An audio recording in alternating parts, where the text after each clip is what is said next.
The next president should do a couple of key things. First of all, use executive action in the form of an executive order to bring together the heads of the National Economic Council and the Domestic Policy Council to work together to draft and to deploy, execute on an agenda that will focus on mobility and opportunity for Americans.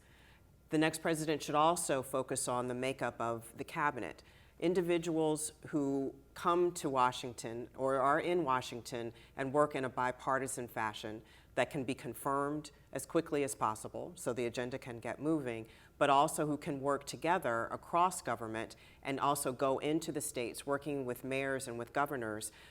to deploy and execute on the agenda, whether it be through executive action or moving forward on pieces of legislation, laws that already exist, to make sure that they're addressing the needs of the country.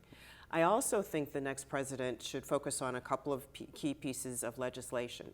Thinking about infrastructure reform, for example. There have been past examples of reform that we can use in infrastructure bank, for example, that will not only help create jobs for individuals of all skill levels, but also address some of the challenges facing the private sector so that they can continue to create jobs and to be competitive in the world. And also, we draft what I call the RICH Act that focuses on wealth accumulation for low-income Americans. Often people don't think about low-income individuals, those who are living in poverty, starting to accumulate wealth, starting to move up that economic ladder, but through education, starting with early childhood, building on the K-12 legislation that's recently been passed, thinking about some of the proposals around higher education, focusing on issues like mass incarceration and how we can avoid losing literally hundreds of thousands, if not millions,